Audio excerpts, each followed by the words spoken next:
obrigada pelo convite. A gente fica muito honrado, né, de poder participar, ainda mais num dia especial como esse, né, de Páscoa, que é um domingo de muitas reflexões, onde no mundo todo, né, os cristãos estão, de alguma forma, relembrando, né, a imortalidade da alma, que é o tema da nossa palestra.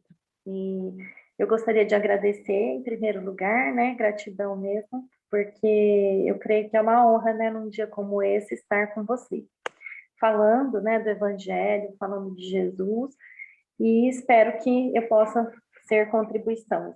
Espero trazer algo que seja realmente importante para os nossos dias, para que a gente possa viver com mais leveza, com mais, vamos dizer assim, clareza também, dentro dos princípios do Evangelho, né, que estamos sempre a buscar, né, estamos sempre a aprender, né. Eu acho que Jesus, há 2000 anos, mais de 2000 anos, né, esteve aqui, exemplificou, né, que o exemplo é a melhor forma de didática, né, mas, com certeza, ainda há muito a aprender, ainda há muito para que possamos melhorar, né?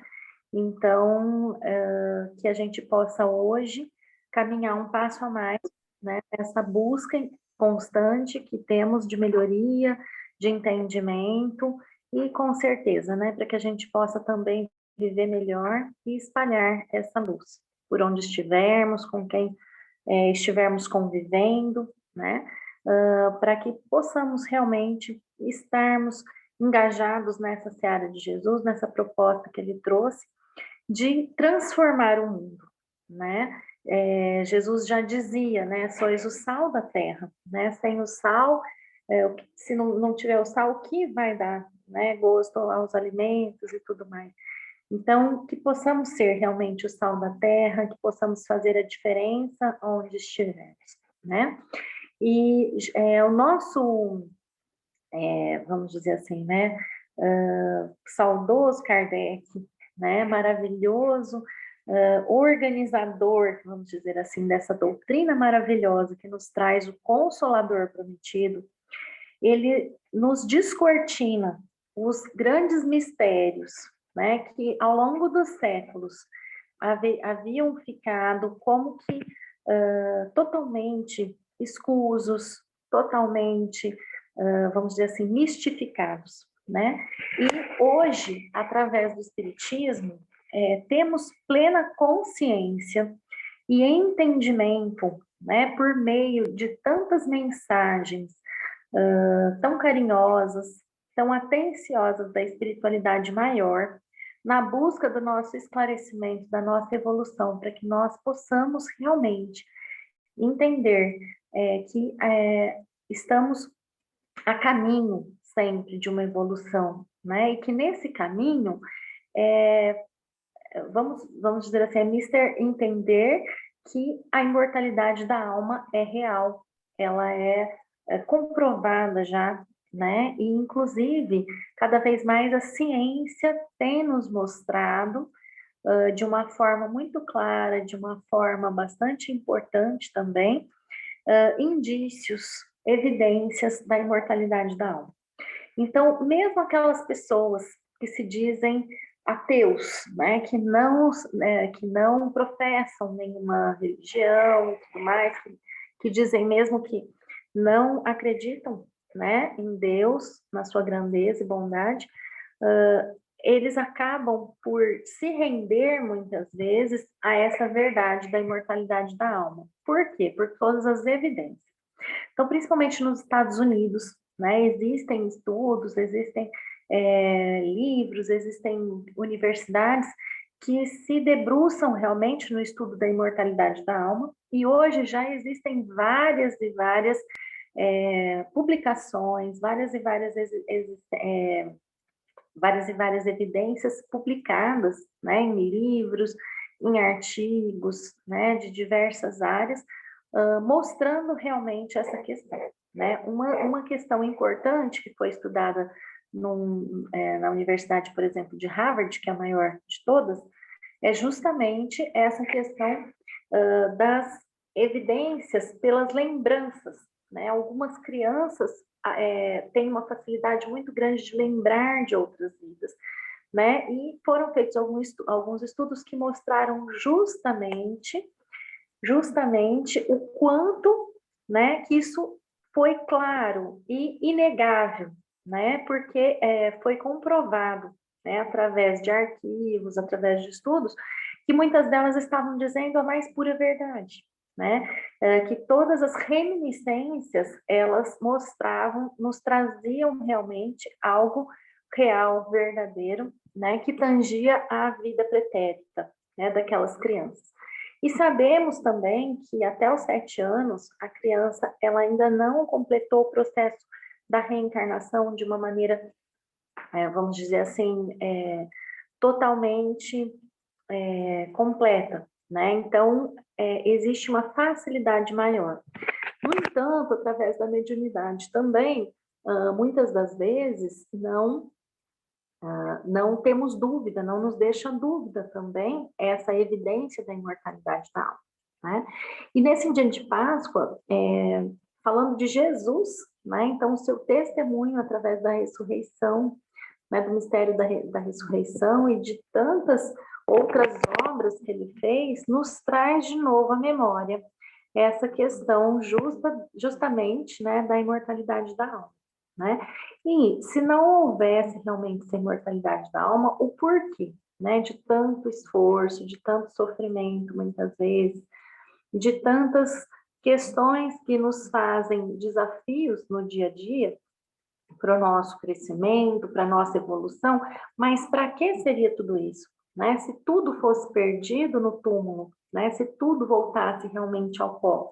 Não, nós somos muito mais do que isso, muito mais do que esse corpo de carne, né? E somos seres espirituais numa experiência material, e não o contrário, não seres materiais que simplesmente têm uma ideia da espiritualidade. Não, realmente a espiritualidade é a nossa pátria maior, né? A nossa casa. Então, nós como espíritas, né, principalmente por sermos privilegiados com tantas lições maravilhosas, né, da espiritualidade maior, trazidas por espíritos de luz, tão magnânicos, né, como foi o Espírito da Verdade no Livro dos Espíritos, como foi todos os livros da obra de Chico Xavier, né, que trouxeram participações tão importantes como a de Emmanuel, André Luiz, né, e tantos outros, né, que contribuem justamente para a nossa clareza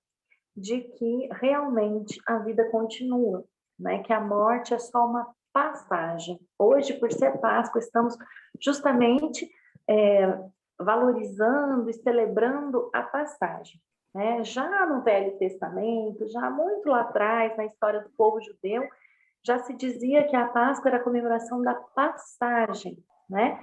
Da escravidão para a liberdade, né? Do povo de Deus, do povo judeu, do povo de Israel. Então, eles se libertaram do Egito, né? Na verdade, da escravidão, e então foram em busca da terra prometida, né? E isso era, vamos dizer assim, reconhecido e celebrado como Páscoa. Depois passaram-se tantos séculos, né? Tantos dos profetas falaram de Jesus, falaram de um Salvador que viria trazer a vida e vida em abundância, né? Que viria vencer a morte, né? E veio Jesus. E justamente esse povo judeu não reconheceu em Jesus o Salvador, não reconheceu em Jesus aquele que mudaria a história em antes e depois dele. Por quê? Porque eles esperavam um Senhor dos Exércitos, né? Um soberano que realmente fosse da guerra, que através da força, né? Através, vamos dizer assim, do poder, da sua, vamos dizer assim, né? Autonomia, mas também da sua autoridade, se fizesse entender que Jesus, na verdade, ele trouxe uma mensagem de amor, de transformação silenciosa, né? E muitos até hoje não entendem isso, né? E muitos também não recebem Jesus ainda como um Salvador ao redor do mundo, porque não reconhecem Jesus no amor, na paz, na reconciliação, no perdão, que são suas propostas, a grandiosidade dessa mensagem, que transformou a história em antes e depois disso, né? Mas realmente sabemos que não precisamos de guerras, que não precisamos de imposição, que não precisamos da força para que a mensagem seja passada, né? Que realmente o amor fala muito mais, o perdão, a transformação proposta por ele, a transformação interna, né? Justamente a reforma íntima que depois Kardec também nos traz de uma forma tão plena através dos seus ensinamentos, né? Então, creio que essa Páscoa ela nos traz justamente essa nova proposta, né? De trazermos de dentro de nós, né, à tona a bondade, a gratidão, a paz, a calma, a paz mais do que nunca, né? Estamos num momento de guerra, num pós-pandemia, né, onde realmente imaginávamos que as pessoas pudessem sair dessa prova coletiva de uma forma mais, vamos dizer assim, fraterna, com mais entendimento, com mais disposição de se fazer o bem, de se semear a paz, né? Realmente num momento em que também temos guerra, né, no nosso planeta. Então, isso é muito triste, né? Mas sabemos que nada é por acaso, que as provas coletivas muitas vezes são permitidas também para o aprendizado, para a evolução dos seres, né? Que tudo que nos acontece nada está fora da égide de Jesus. Jesus, nosso mestre, está no leme e ele, com toda a paciência, sabe de nossas imperfeições, sabe o quanto precisamos ainda de evolução, de entendimento, e muitas vezes as provas do dia a dia nos trazem isso, nos trazem a oportunidade de vermos a vida de uma outra forma, de nos melhorarmos de alguma maneira, né, para que possamos ser mais fraternos, para que tenhamos oportunidade de exercitar a caridade, o perdão, o amor, cada um em sua prova, né, e também as coletividades também, né, de uma forma muitas vezes dolorosa, as mensagens nos são trazidas para que possamos aprender, caminhar nessa jornada de evolução, né, sabedores que nada é em vão, né? Que nada é em vão, que nenhuma pessoa passa em nossa vida por acaso, que Jesus está no leme de tudo, do planeta, né? Da nossa nação, da nossa vida, né? Das nossas questões particulares, né? E tudo tem o seu porquê, justamente para que possamos ser melhores, né? Então, muitas vezes, numa hora dolorosa, num momento de provação, nos perguntamos, mas por que comigo? Por que dessa forma? Né? Mas justamente para que possamos ser tocados, para que possamos entender de uma outra maneira as mensagens da vida, né? Que talvez na bonança, que talvez em momentos mais tranquilos não entenderíamos. Então, a didática de Jesus, ela é perfeita, embora muitas vezes a nossa incapacidade, né, de ter uma visão mais além, ela nos impeça realmente de entender, né, a sua maneira de trabalhar, a sua maneira de agir em nossa vida.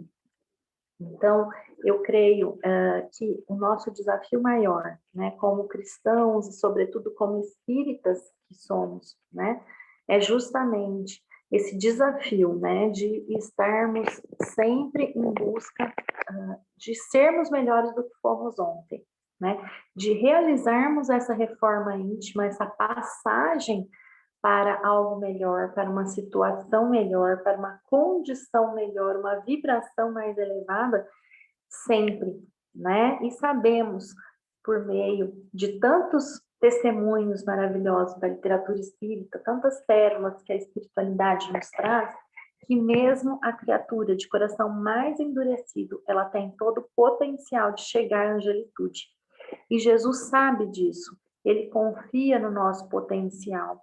E ele justamente aceitou passar por todo o sofrimento para nos exemplificar, para nos ensinar a força do perdão, né? Então, imaginem a dor de Jesus, imaginem a injustiça que foi, toda aquela via dolorosa que passou, né, para chegar no topo da cruz, né, na hora de maior dor, de maior sofrimento, e ele ainda ter a lucidez de dizer o seguinte: Pai, perdoa-os, porque eles não sabem o que fazem.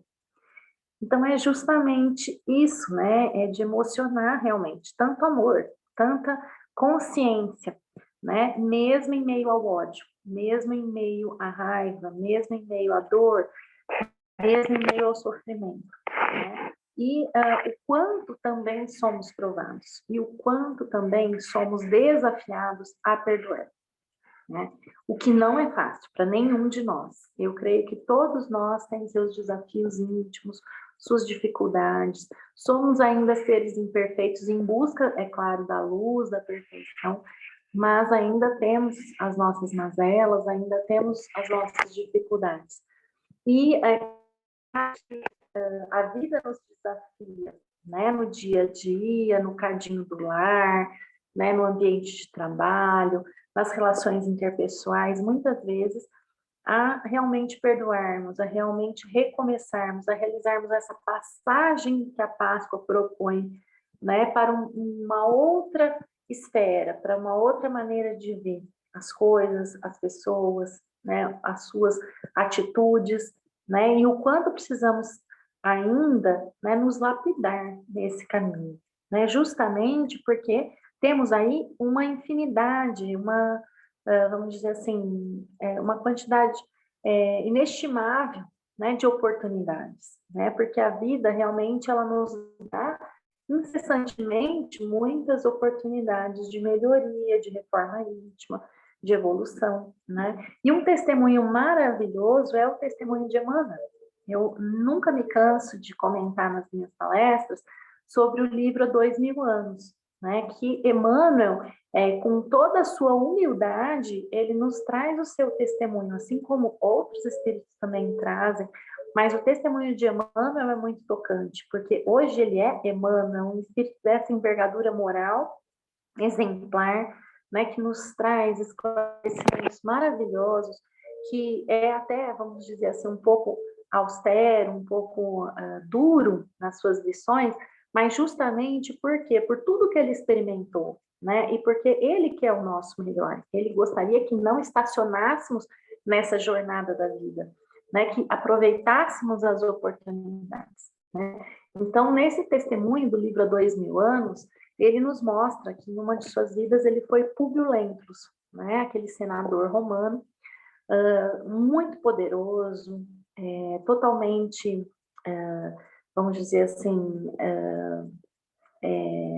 lúcido, né? Em termos de leis, em termos de questões políticas, questões importantes para o governo de Roma, mas que foi totalmente cego à mensagem de Jesus, que mesmo estando à frente de Jesus, frente a frente, olho no olho, não foi tocado, mas que teve, vamos dizer assim, né, a chave virada, né, aquele momento realmente de transformação, num momento de dor, num momento de culpa, num momento onde ele teve uma perda de um ente querido, né? Então, quando Lívia, né, sua esposa, ela vem a desencarnar com os cristãos, né, na boca dos leões, né? E ele sabe dessa notícia através de sua serva, né? Então, isso realmente, como perseguidor de cristãos que era, né? Ele, sem saber, estava presenciando essa tragédia, né? Do alto do seu orgulho, do alto do seu poder como senador romano ao lado do governador de Roma, né? E mal sabia ele que naquela noite, né, essa pessoa, Lívia, de tanta luz, estava sendo injustamente, vamos dizer assim, assassinada, né? Justamente por esse poder cego, orgulhoso, que não, vamos dizer assim, tolerava a questão do cristianismo nascente, né? O quanto ainda existe de intolerância hoje, né? Com questões, às vezes, pequenas do dia a dia, né? O quanto ainda o orgulho não nos permite enxergar talvez, né, o quanto o outro pode estar certo no seu ponto de vista, né? E aí, nesse ínterim de desespero, de culpa, né? Quem lê o livro sabe, né, que ele injustamente condenou Lívia, a sua esposa, né, a estar segredada por mais de 20 anos vivendo com os escravos. Não era permitido divórcio naquele momento, né? Mas ele então a segregou para que ela vivesse com os escravos por muitos anos, porque ele simplesmente acreditou numa inverdade, né? O quanto às vezes também essas fake news, as fofocas, né, elas não nos trazem mentiras, né? Injustamente, acreditando nessas mentiras, acreditando nessas notícias falsas, nós também tomamos decisões injustas para com as pessoas, né? Então, Lívia foi tremendamente corajosa, né? Porque grata que era quando foi levar sua filha enferma a Jesus e obteve a cura, né? Então ela se viu no dever de retribuir quando Jesus foi entregue, né, aos senhores da lei injustamente para ser crucificado. E ela foi a única pessoa que teve a hombridade, a coragem de ir ter com Pôncio Pilatos e pedir misericórdia a Jesus, né? No entanto, as más línguas falaram que ela, como mulher, tinha procurado Pôncio Pilatos, né, com segundas intenções. E o seu marido, Publio Lentulus, então acreditou nessa mentira, nessa notícia falsa, né? E assim a segredou, né? Por mais de 20 anos vivendo com os escravos, né? Mas foram mais de 20 anos que Lívia teve a possibilidade do contato muito próximo com o cristianismo nascente, porque eram justamente esses escravos aqueles que fomentavam, que buscavam a palavra de Jesus, né? Que se encontravam às escondidas, na calada da noite, né, para realmente falar sobre o Evangelho de Jesus, falar sobre todos aqueles exemplos que Jesus tinha deixado, né? Era o cristianismo nascente que crescia pouco a pouco. E Lívia participou disso muito ativamente, né? E então, numa dessas reuniões, os cristãos foram capturados pelos soldados romanos e, sabedora que ela era, né, que eles não tinham intenção de se, vamos dizer assim, se indispor com pessoas da alta sociedade, né, que eram já adeptas ao cristianismo nascente, então ela trocou as suas roupas com as roupas da serva, para poder salvar a sua serva, né? Então, tida como escrava, ela foi levada, né, à boca dos leões como os demais cristãos, né? E aí, quando Publio Lentulus vem a saber disso, quando a serva desesperada estava à sua espera, chorando e clamando, né? Então, a culpa muito grande, né? Vamos dizer assim, a tristeza indescritível realmente fez com que ele refletisse, né? E então, assim como Paulo na estrada de Damasco, ele se transforma, ele transforma a sua vida. E a partir daquele momento ele começa, então, a sua caminhada para ser quem hoje conhecemos como Emmanuel, né? Um espírito de grandiosidade moral inestimável, é um exemplo de conduta, de retidão inexprimível, né? Então, todos nós somos lembrados, a partir de testemunhos como esse, que temos sim o potencial de melhorar, de chegarmos a condições melhores do ponto de vista moral, espiritual. E há muito aprendizado, né? E há muito serviço a fazer, né? E Jesus já dizia: o meu reino não é desse mundo. Então, tendes bom ânimo, né? Porque eu venci o mundo. No mundo tereis provas, mas eu venci o mundo. Dessa forma também, Jesus nos traz o alento de que mesmo nas condições mais difíceis, devemos ter a fé de que realmente existe algo além dessa vida, né? Algo que nos impulsiona para sermos melhores, para fazermos a diferença e sermos merecedores realmente de uma vida melhor na espiritualidade, né? Mas como construir isso, né? Justamente indo sempre que possível e nas oportunidades da vida, né, as lições que Jesus nos ensina, as lições de amor, de fraternidade, de partilha, de caridade, né? Kardec já diz, né, uma das premissas da nossa crença, né? Fora da caridade não há salvação. E a caridade é somente o material? Não, a caridade material é importante, ela é muito importante, né? Principalmente quando os nossos irmãos estão passando por problemas financeiros, problemas tantos de tantas ordens, né? Talvez de saúde, talvez de impedimentos, né? Então, a caridade material, ela é muito importante porque vivemos um mundo material, né? No entanto, existem outros tipos de caridade, né? O ouvir, o dizer uma palavra amiga, o ser um ombro amigo, o muitas vezes dar uma palavra de alento, de conforto, tantas maneiras, né? O estar presente, né? O esclarecimento. Então, nós temos diversas formas também de caridade que não são somente a caridade material e que muitas vezes precisam ser valorizadas, né? Porque a gente acha, ah, não, mas não é nada, eu não fiz nada. Não, também é importante, né? Quantas vidas muitas vezes se perdem por meio do suicídio, por exemplo, porque as pessoas não têm com quem falar, não tem alguém para ouvi-las, não tem alguém para que possam chorar suas dores, né? E também ouvir uma palavra amiga, uma palavra de orientação, uma palavra de consolo, né? Então, o quanto é importante também, né? Principalmente nos nossos centros espíritas, o acolhimento, né? E não só no centro espírita, né? Porque Jesus dizia, a igreja dele não é feita de forma nenhuma de,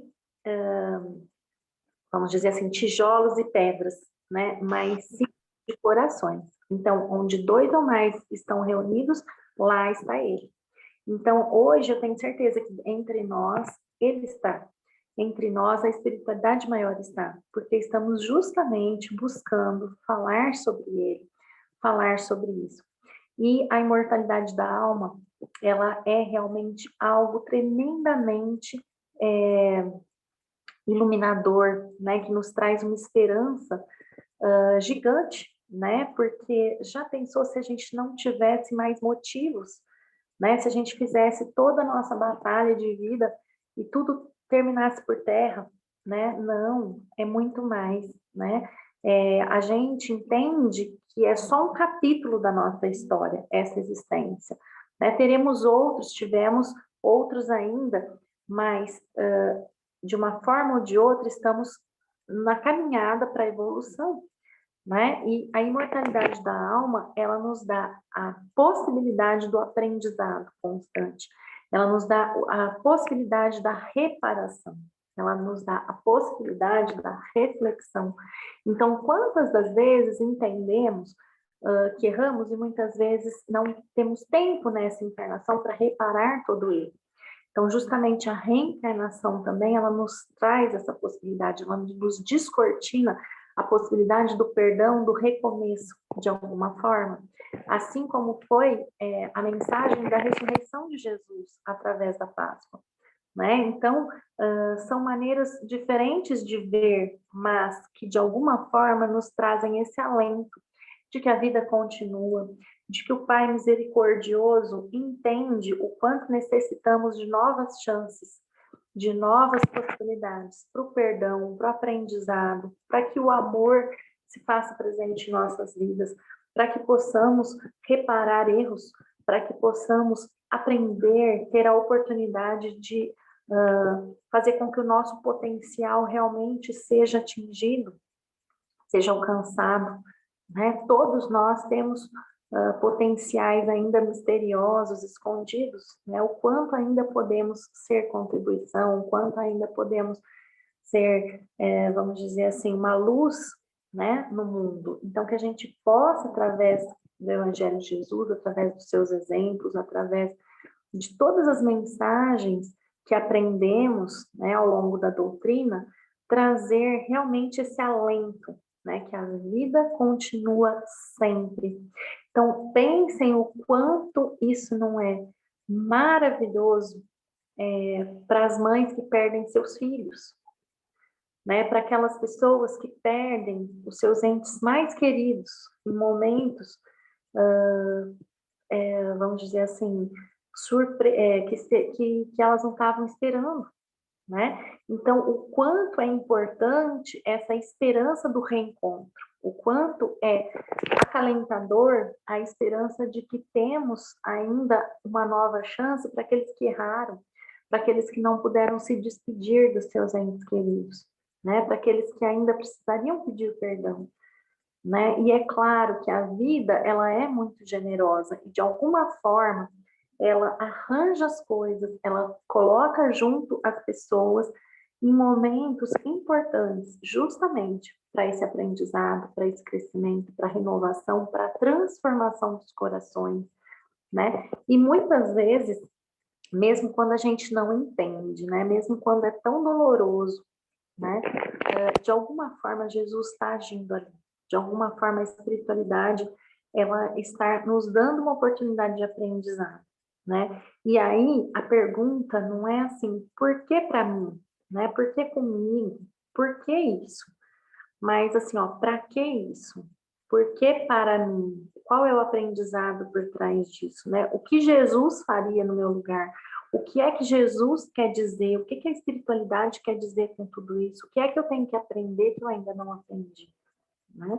Então, tudo isso nos traz uma outra maneira de olhar para o nosso dia a dia, para as questões de dificuldades de relacionamento, para as questões relativas ao nosso aprendizado como cristãos que somos, as oportunidades de caridade, as oportunidades de burilamento interno, né? As oportunidades de reconciliação, né? Que é difícil, né? E muitas vezes a única coisa que nós temos que fazer é orar pelo outro, né? É realmente pedir que a espiritualidade maior possa agir, possa quebrantar o coração de algumas pessoas, né?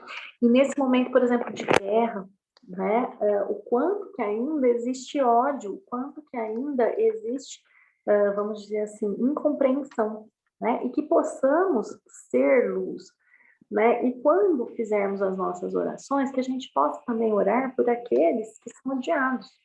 Então, que possamos orar também pelos governantes, por aqueles que estão fazendo a guerra, para que eles tenham o seu coração quebrantado, que eles tenham o coração tocado por Jesus, assim como Públio Lentulus em algum momento teve o seu coração quebrantado também, e depois se tornou quem ele é hoje, que emana um espírito de uma envergadura tão maravilhosa, né, do ponto de vista moral, do ponto de vista espiritual.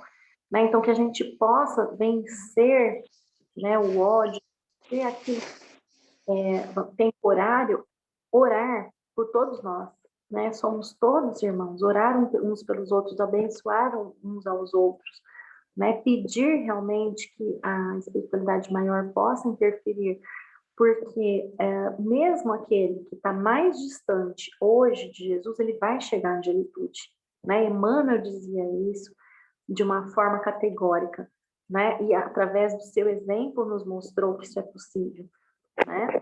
E vejam bem, né, nesse cenário de guerra, que a gente possa também orar pelos governantes, né, que a gente possa orar nesse nosso cenário tão difícil, né, vamos dizer assim, dentro do nosso país mesmo, que ainda temos muitas realidades tristes sociais, né, de abismos sociais, né, de diferenças, de problemas sociais muito cruciais na nossa sociedade, né, que trazem diferenças de pobreza, de miséria, de sofrimento, de falta de educação, né? Então, que a gente possa, de alguma forma, também ter essa misericórdia de orar pelos governantes, né? De pedir, porque são as pessoas que podem fazer alguma coisa concreta, né? Que realmente eles possam abrir o coração, abrir as suas consciências, para que a luz possa, através deles, se fazer presente na nossa realidade do aqui e agora, né? Então, que essa Páscoa ela seja realmente de transformação de todas as situações ao longo do mundo, né? Não só através das vidas, mas também da sociedade, né? Que nós, através da nossa maneira de trabalhar, da nossa maneira de olhar o mundo, que a gente possa contribuir de alguma forma.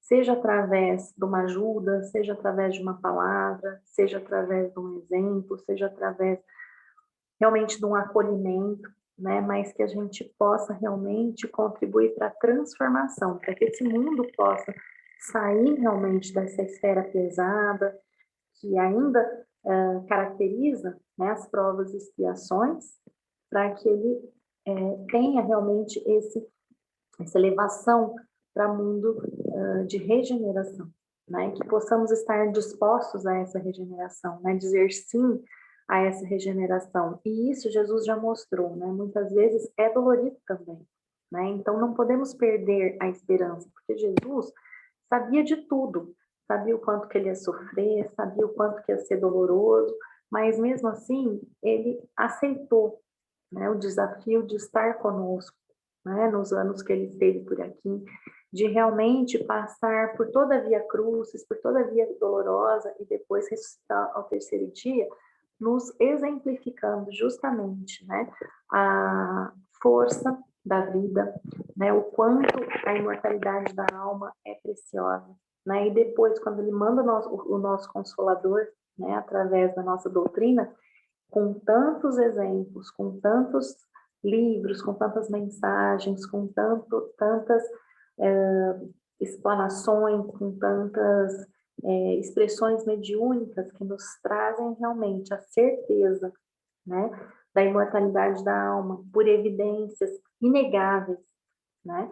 Isso descortina realmente uma esperança para toda a humanidade, né? Que tudo que estamos construindo, que estamos plantando, mesmo que for a longo prazo, né? Isso vai frutificar e que nós vamos poder desfrutar disso, né? Então que a gente possa plantar as sementes necessárias para um mundo melhor, né? As sementes de amor, de acolhimento, de perdão, de reestruturação, né? E que possamos aceitar as mudanças que hoje são necessárias, né? E que vêm muitas vezes através da dor, do sofrimento, da incompreensão, né? Como vieram para Jesus, mas que frutificaram, né? Se Jesus não tivesse passado por tudo que ele passou, quantos não teriam sido convencidos, né? Quantos não teriam sido salvos?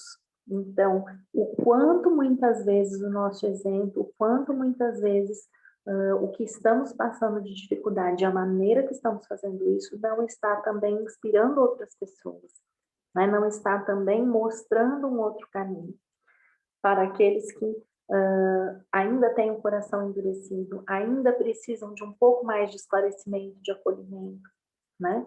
Muitas vezes é difícil para nós entendermos, né? Mas a pessoa que fere, muitas vezes ela está muito ferida. Muitas vezes a pessoa que blasfema, né? Ela está tremendamente confusa, ela está tremendamente sem rumo, né? E o quanto, como cristãos, né? A gente precisa entender isso, né? E agir de uma outra forma, não reagir, mas agir com consciência, né? E muitas vezes a gente vai ser tido, rotulado, né, como pessoas muito mansas, né, como pessoas assim que não agiram da maneira correta, né, mas na verdade sabemos, né, que Jesus nos ensinou que mais vale estarmos em comunhão com Ele do que com a sociedade, né? Então que a gente possa ter a força, a impetuosidade também, a coragem dos cristãos do cristianismo nascente, que mesmo perseguidos que eram, mesmo blasfemados como eram, né, injuriados como eram, eles tinham a coragem, né, até mesmo de morrer pela mensagem de Jesus, né? As histórias nos contam, né, em vários livros espíritas também, que os cristãos do cristianismo nascente, muitas vezes eles iam para o holocausto cantando, né, dando glória a Deus. Por quê? Não porque eram alienados, não porque eram pessoas que não tinham noção da realidade, mas porque eles sabiam da realidade, da imortalidade da alma, porque eles sabiam da condição que Jesus propunha realmente àqueles que realmente abraçassem a sua causa, e eles abraçaram com sinceridade. Então, que a nossa doutrina possa resgatar essa pureza do cristianismo nascente, essa coragem, essa impetuosidade, vamos dizer assim, de fazer o bem, né? De estar realmente alinhado com a palavra de Jesus, né? E que essa Páscoa possa renovar nos nossos votos para isso, né? Para que a gente possa realmente ser cada vez mais ativos como trabalhadores nessa seara de Jesus, né? E esse convite, ele já está aí há mais de 2000 anos. Somos hoje trabalhadores da última hora, sim, né? Mas com essa proposta maravilhosa, né, de que o meu mundo não é daqui, né, que ele dizia, sabendo que vamos plantar, vamos começar um plantio aqui, mas que muitas vezes vamos colher em outras paragens, né, em outras esferas, né? Nunca sabemos quando a gente semeia o bem, quando que a gente vai plantar isso, e nem devemos nos preocupar com isso. Mas é importante que assim mesmo semeamos. Mesmo que haja incompreensão, mesmo que tudo pareça perdido, que não é, né? O Divaldo, nas suas palestras, ele sempre nos diz o seguinte, que nunca na história da humanidade houve tantos movimentos fraternos, houve tantas reuniões para se falar sobre Jesus, né? E que isso não é noticiado, que isso muitas vezes não é valorizado, mas que nós precisamos ter olhos de ver, né? Porque já caminhamos muito, né? A humanidade já evoluiu muito, né? De quando Jesus esteve aqui, né? Mas é claro que cada vez mais somos provados, testados, desafiados a irmos além, né? E o nosso planeta está passando justamente por esse momento de transição, né? De mundo de provas e expiações para mundo de regeneração.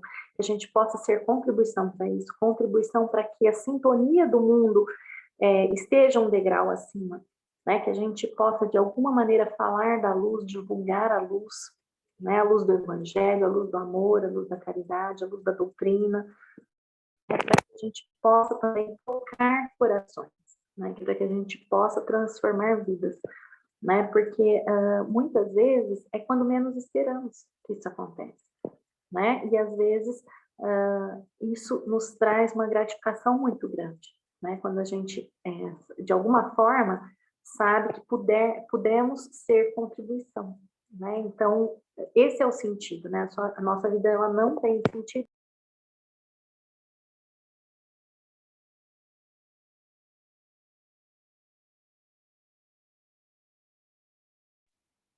Você desligou o seu som.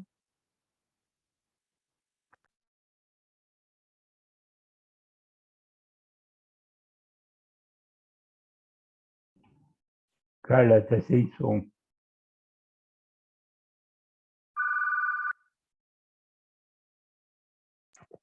Opa, desculpa, se eu desativei o som, perdoe.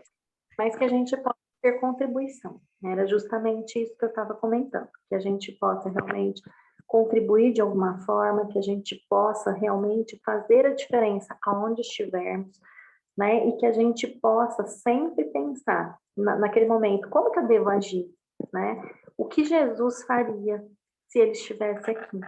O que Jesus me daria de conselho se eu pudesse ouvi-lo, né? É difícil muitas vezes, né? A gente parar e pensar sobre isso, mas a gente precisa fazer uma forcinha, porque a proposta de Jesus é justamente a da transformação, né? E se realmente temos acesso, né, a tantas palestras hoje, a tantos livros, a tanta literatura, a tantas coisas que são edificantes, por que não também contribuir, né, nessa seara de Jesus, aonde estivermos, né, fazendo um trabalho de formiguinha, porque se cada um fizer aonde estiver algo bom, algo transformador, algo que possa trazer o bem, que possa trazer a luz, né, que possa fazer o outro sorrir, o outro se sentir melhor, de alguma forma, né, o quanto que esse mundo não vai mudar, né, porque é claro que um influencia o outro, né, então se começarmos, a gente vai começar um movimento muito grande, né? E eu creio que já estamos inseridos nesse movimento, né? A gente deve ter força, esperança de continuar. Mesmo que tudo pareça perdido, não está. Né? Que a gente lembre, Jesus está no meio, né? E há 2000 anos, né, ele exemplificou tudo isso justamente quando, através da morte de cruz, veio a ressurreição. Né? Então, ele venceu até a morte. Ele já tinha dado testemunho disso, né? Quando ele tinha ressuscitado Lázaro também e outras pessoas, mas ele próprio, né, de uma maneira muito grandiosa também. Ele permitiu que a vida vencesse a morte, ou vamos dizer assim, a aparente morte, né? Não era só a morte física que Jesus queria mostrar que ele vencia naquele momento, mas também a morte da esperança, a morte do amor, a morte das novas possibilidades, a morte da compreensão, né? Então, quando Jesus ressuscita, ele traz justamente o testemunho de que tudo é possível àquele que crê, de que tudo pode ser transformado, de que tudo que parece ser perdido realmente não é. Na mão de Jesus, né, através das suas possibilidades, ele pode transformar e trazer a vida para o nosso desânimo, para a nossa depressão, para a nossa incompreensão, né, para a nossa ausência de esperança. Né? Então, ele pode descortinar novas infinitas possibilidades, ele pode descortinar uma nova vida para cada um de nós. Né? E ele dizia que só através dele chegaremos ao Pai. Não era porque ele era orgulhoso, porque ele queria que só ele estivesse certo, não. Mas pelos seus exemplos de humildade, de amor, de caridade, né? De compreensão. Então, se pudermos realmente nos espelharmos nesse exemplo, né? Ter como farol e lema, né? Esses exemplos do Evangelho, de Jesus, né? E buscarmos realmente a cada dia estarmos mais próximos dessa proposta dele, né? Teremos vida e vida em abundância, né? E vamos vencer todos esses desafios, né? Que parecem muitas vezes definitivos, mas não são, né? Que através de Jesus, através do entendimento, através do amor, do perdão, podemos transformar situações, né? Então, que a gente possa realmente ter como, vamos dizer assim, acalento, né? Como esperança, né? Que a nossa vida é imortal, né? Que teremos ainda muitas possibilidades, né? Que tudo que parece perdido, na verdade, não está perdido, né? Faz parte do aprendizado, faz parte dos nossos desafios, né? Mas que possamos nos fortalecer realmente nessa esperança de que Jesus venceu a morte e que possamos vencer também a morte da nossa esperança, a morte de tantas questões, né? Dos sonhos, de tudo, e que possamos renascer em Jesus, renascer no amor, renascer nas esperanças, renascer na humildade, renascer na vontade de estarmos engajados nessa missão, nessa seara de Jesus. Tá? Então, uma feliz Páscoa a todos, né? E que possamos ter uma boa semana também. Espero ter sido aí contribuição. Se alguém quiser falar um pouquinho, quiser